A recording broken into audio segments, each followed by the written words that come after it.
This is your host, Job Moraka from Marang Spiritual Ministries. Brothers and sisters, today I want to talk about two things. I want to talk about this concept of, I don't want to say fatherhood, but there is this concept of generals, that there are generals, especially in the Christian sense or the Christian community. I want to talk about that. I want to talk about curses, and I also want to talk about my recent encounter with the angelic being regarding the question of purpose. So purpose is very important. So, brothers and sisters, let me start at the beginning. I think most of you have seen some videos going viral where a certain gentleman from across the Limpopo River, from where we are, spoke about the curses that have been leveled against my country, South Africa. And I'm not personalizing it, brothers and sisters. He spoke about the curses that have been leveled against South Africa. And if I remember correctly, this was not the first time that he spoke about how cursed South Africa is. And I tried to rationalize what sparked this whole question of curses. I don't even want to call it an attack, because initially I did not want to judge, so I wanted to listen. And again, brothers and sisters, what you say on your platform is none of my business. You can say whatever that you want to say, but the internet is my business. The YouTube is my business. When I see a flag of my country, and of course I hear somebody saying prophecy for South Africa, that gets me concerned, because I am a citizen of this country and I would like to know what is going on in my country and so on. So this particular gentleman, some of you call him a prophet. I don't believe that he's a prophet, so I will be respectful to him. So I just wanted you to know where I come from. So you can call him a prophet if you so wish. I don't. He's a gentleman. And that's the level of respect that I will give him for now. So he insistently, he is attacking South Africa. And I don't want to say many friends, but I do have friends in Zimbabwe. I've been to Harare, I've been to Bulawayo.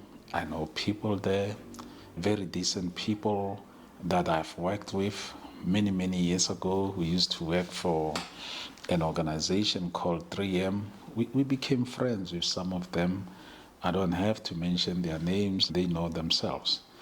And they would know me as somebody who wouldn't attack Zimbabwe at all, or attack the people of Zimbabwe at all. But I believe when we need to say something, we have to say something. So I don't mind what this particular gentleman says on his platform. Whatever that he says is none of my business. However, he has been consistent, as I said, about this whole question of a curse for South Africa. And yet, we probably have got more than 3,000 Zimbabweans in South Africa, the very same land that has been cursed. And this has got nothing to do with ordinary, hard-working Zimbabweans. I'm just saying that here is a guy who calls himself a mighty prophet, who calls himself a general. Here is a guy who's questioning the sovereignty of other countries, like the whole reason why he's upset is because the sovereignty of another country has bothered him so much, or the legal system of another country has bothered him so much, because it affects perhaps those that he knows or those that are close to him. I've got nothing against the particular gentleman who ran away from South Africa. By the way, we were told that he didn't run, he walked. He didn't run, he walked. And I seem to remember two apostles, Paul and Peter. I seem to remember those two apostles they broke out of jail. Of course, the angel broke them out of jail. So I was just wondering, this mighty man, sometimes I've seen some videos of his performing what looks like great miracles, what looks like it. So I was walking on the air and stuff like that. So I was wondering, why didn't he just walk out of jail, go wherever he wanted to go? But that's a discussion for another day. I've got nothing against the gentleman. He hasn't said anything that upsets me. The day that he says something, I will have a field day. But for now, it's got nothing to do with him. So this particular gentleman is obviously upset because the law is taking its course. He doesn't like it. And not once have I ever heard him say something about, even if he doesn't believe that there are potential victims, not once have I ever heard him say, look, if this is real, for whatever reason, if there is a victim, I give you strength. Two wrongs do not, but he's obsessed. No. This country is cursed. This country has produced nobody. This country persecutes men of God. Which men of God? We can go through them one by one because this is the time for the truth now. We can go them one by one, the ones that you mentioned. The first one, who calls himself a major or a major one, must still come and account. That's the law. And you may not like the government of my country or the government that is in place, but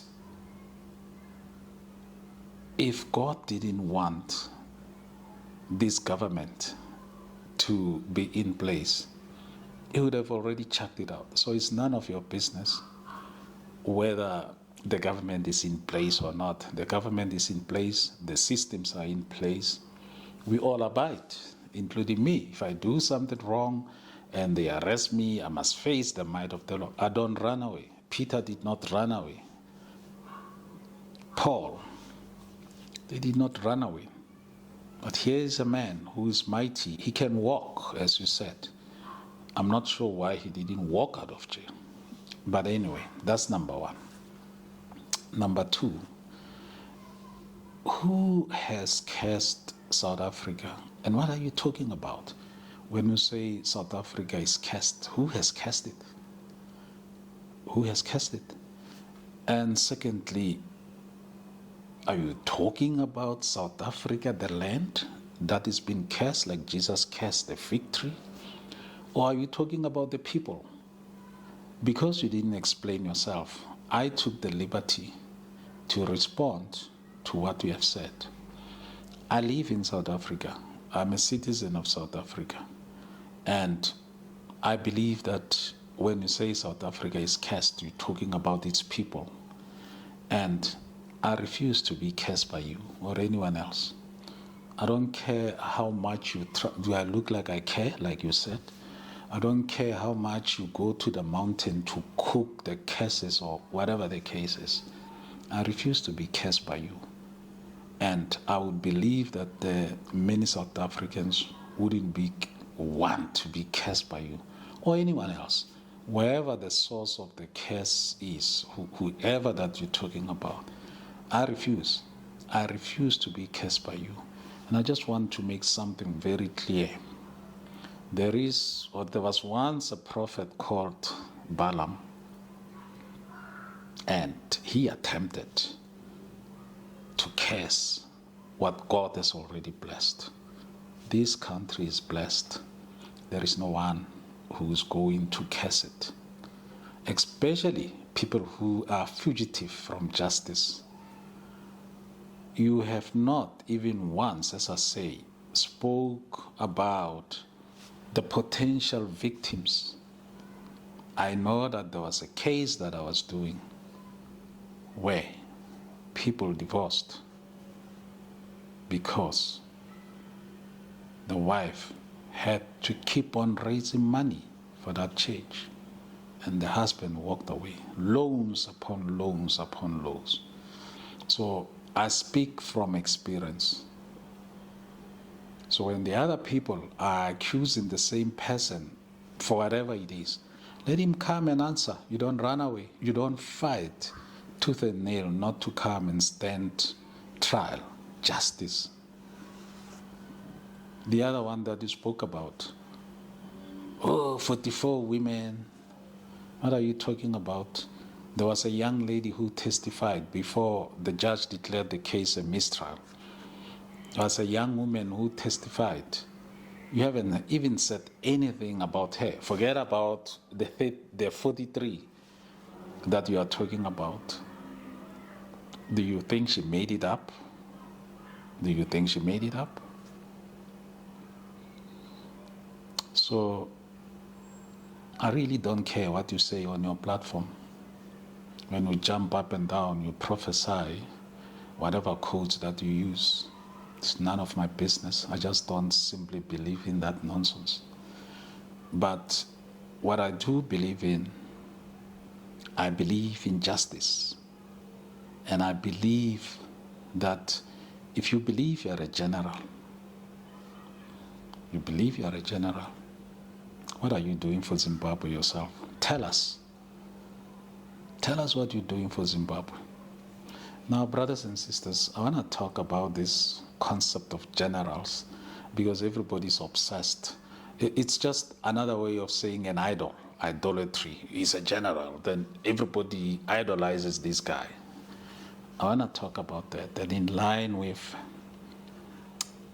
what the angel ministered to me the day after my last video, I did make some remarks about somebody in Zimbabwe. I didn't mention him by name, but I did make some remarks where somebody, in fact, there's two of them. The other one calls himself an apostle. I think he calls himself Joshua Selman. He came here and he insulted us as well. He spoke about the fact that people must go to Nigeria to be trained, he said, in the apostolic faith. This is what this gentleman said. Who ordained him as an apostle? Did God say that you are an apostle? I know you're not. And there's nothing that you can do about it. So you're not an apostle. You can give yourself a title and jump up and down. And anybody who would listen to you go to Nigeria to be trained needs to be assisted. So it's you and the other one who's obsessed about this whole thing of generals. Brothers and sisters, if you read the entire Bible, let's forget about the Old Testament, let's talk about the New Testament. Show me anywhere in the Bible where God spoke about generals. Show me anywhere where he spoke about generals. I seem to remember a passage in the Bible where Jesus was washing the feet of the apostles, and he said to them that they must serve one another. He never created idols. He never said you are more superior than the other. He never said that. He said they must serve one another. Now, any religion or any formation that promotes idolatry meaning that there is this guy who's more special than the others. There is this guy who hears God better than the others. Brothers and sisters, it boils down to one thing. It boils down to the gifts. That's what it is. God will give this one whatever gifts. God will give another one whatever gifts, or the Holy Spirit. It is written in the scriptures. And it is through your gifts that you become great. You serve where you are. You serve where you are. And here it is. You serve with your gifts and you lead with your character. Simple as that. You cannot be a fugitive from justice. Fugitive. Run away. And we are supposed to worship the ground that you walk on. You are the greatest that has ever happened to this country. I refuse to accept that. It doesn't make sense. It doesn't make sense at all. That the two gentlemen must stop insulting us. Stop insulting us. You are not special at all.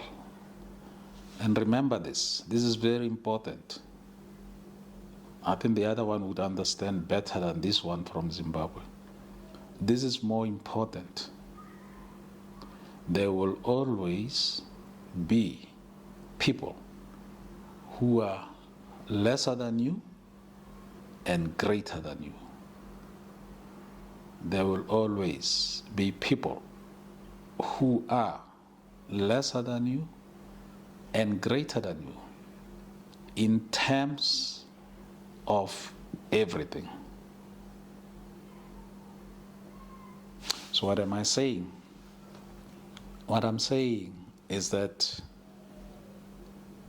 until you have scouted the whole world to determine who is lesser than you and who's greater than you, you don't assume that you are greater than anybody. You may just find out that you are at the rock bottom of the chain.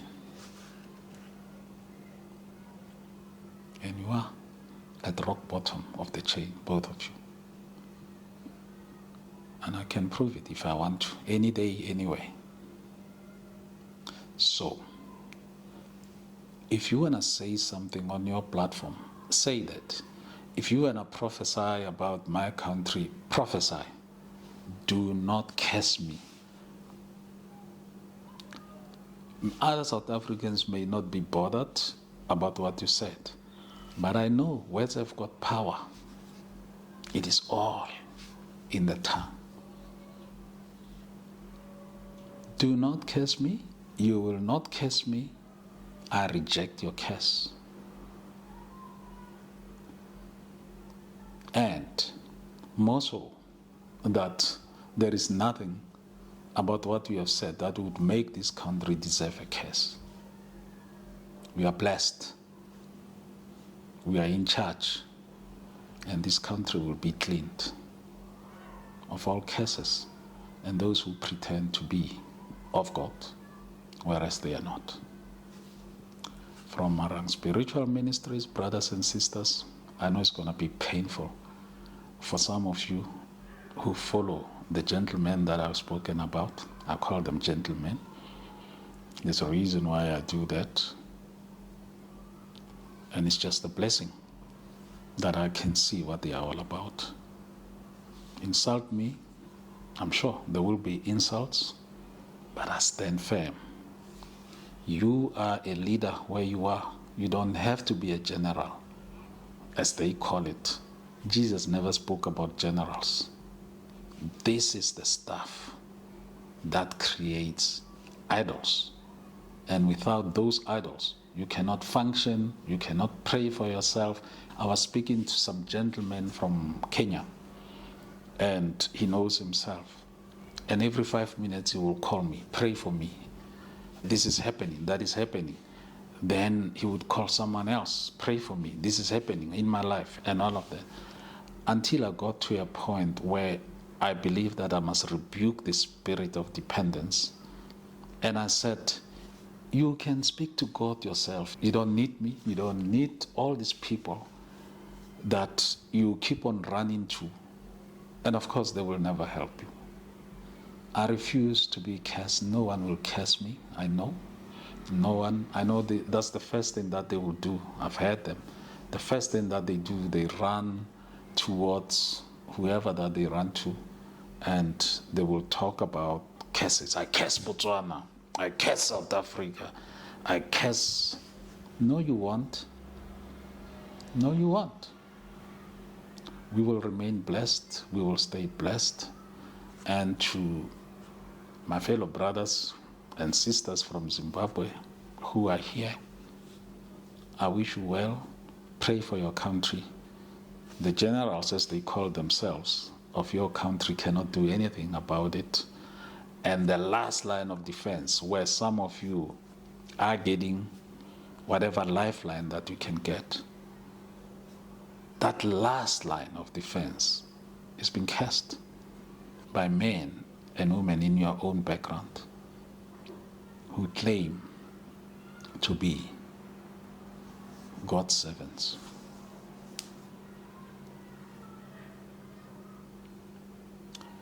From Marang Spiritual Ministries, brothers and sisters, it is your host, Job Moraga. Thank you and goodbye.